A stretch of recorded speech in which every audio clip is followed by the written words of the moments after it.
한국과 일본이 전쟁하면 어디가 이길까? 한국의 군사력이 눈부신 발전을 하고 있음에 따라 이 주제는 해외 밀덕들에게도 인기를 끌고 있습니다. 그리고 한국의 승리를 점치는 이들이 많아지면서 높아진 한국군의 위상을 체감할 수 있게 됐죠. 특히 전쟁에 대한 해박한 지식과 뛰어난 통찰력을 가지고 있는 군사 매체인 빈코프 배틀그라운드에서도 양국의 전쟁 발발 시 한국의 승리를 점친 바 있는데요. 눈여겨봐야 할 점은 한국이 괴물로 변하기 전에 이러한 결과를 도출해냈다는 것입니다. 즉, 한국과 일본의 힘 차이는 갈수록 벌어지고 있다고 봐도 무방한 것이죠. 때문에 뭐든지 한국보다 뛰어나야 직성이 풀리는 일본 정부는 이에 큰 충격을 먹고 있습니다. 그것도 국가가 가진 힘을 단적으로 나타내는 지표인 군사력에서 밀리니 속이 터질 수밖에 없는 것이죠. 일례로 아베 내각 시절 자위대가 한국군의 질적, 양적으로 밀리기 시작하고 방위비마저 역전당했을 때 자민당 전체가 패닉에 빠져 어떻게 한국에 질 수 있느냐라는 소리가 끊임없이 오고 갔다고 합니다. 그리고 이것이 일본이 완전한 변화를 꾀하려는 이유 중 하나이기도 하죠. 현재 완벽한 전쟁 가능 국가를 만들고 있는 일본이 가장 갈망하고 있는 것은 적 기지 공격 능력입니다.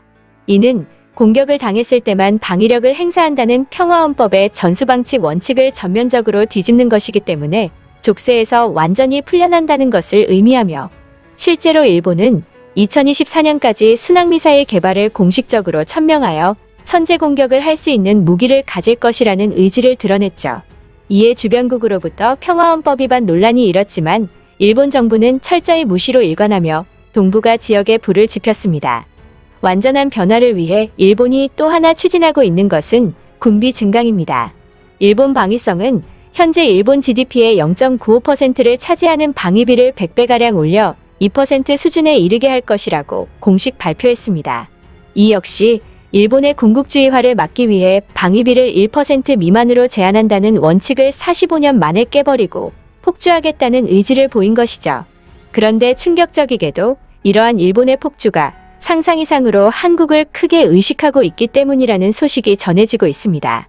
일본은 겉으로는 미중 전략 갈등의 최전선으로 떠오른 대만 해협을 포함한 동중국해에서 대중 억지력을 확보하기 위해 국방을 강화하는 의지를 밝혔지만 실상은 다분히 한국을 의식하고 있었던 것입니다.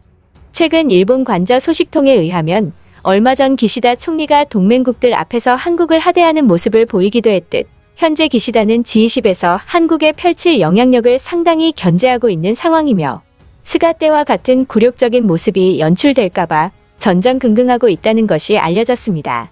G7 정상회의 당시 스가 일본 총리가 잘 노는 한국과는 달리 찌질한 모습을 보여 지지율이 떡락했는데 이를 본인도 경험할까봐 두려워하고 있다는 것이죠. 그렇기에 기시다 내각에서는 한국이 국제사회에서 전통 선진국인 일본보다 환대받으려는 것은 주제 파악을 못하고 있는 것이다 와 같은 어처구니없는 논리가 돌고 있으며 한국의 기강을 휘어잡는 차원에서 국방을 강화하고 있다는 주장에 무게가 실리고 있습니다.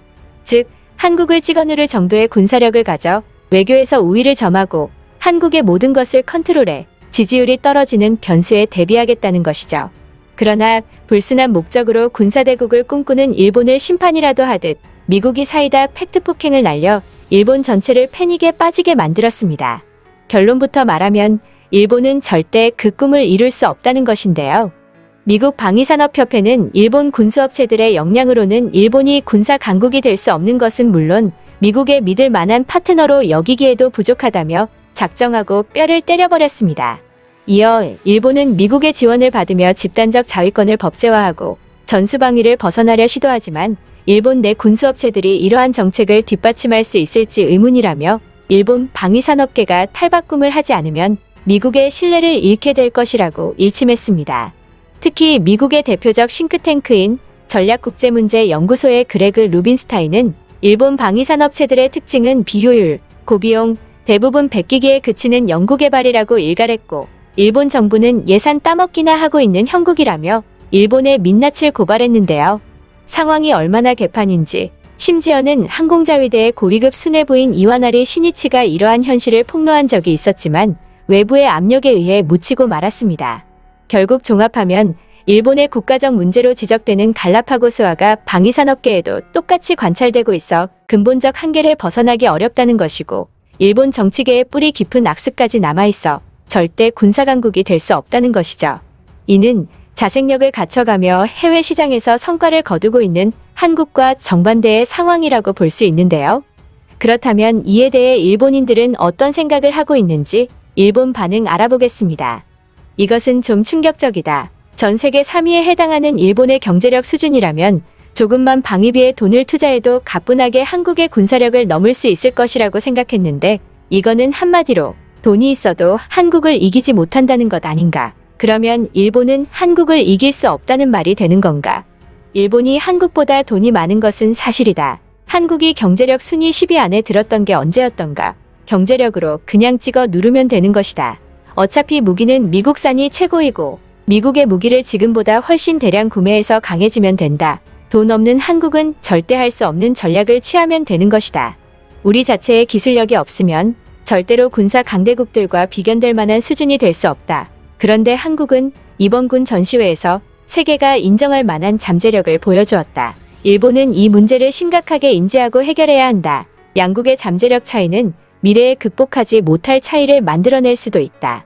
한국처럼 악랄한 국가는 군사력에서 밀어버리면 그대로 끝이다. 한국이 뭘 요구하고 뭘 노릴지는 뻔하지 않은가.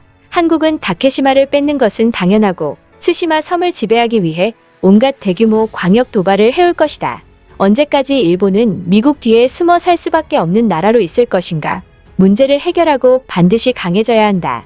일본의 경제력 순위는 그저 허울일 뿐이다. 상식적으로 경제력이 강하다면 군사력도 강해야 하는 거 아닌가? 한국처럼 경제가 나빠도 군사력이 뛰어난 국가는 봤어도 일본처럼 경제력이 좋은데 군사력에 흠이 있다는 국가는 당최 보질 못했다.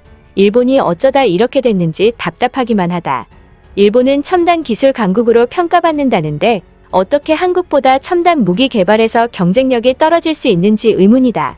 그동안 자민당이 국민을 속이기 위해 거짓말을 한 게 아닐까 의심이 들 정도이다. 과학 노벨상을 최다로 받은 나라가 정말 이 정도 수준밖에 안 되는 건가? 제발 분발 좀 해라.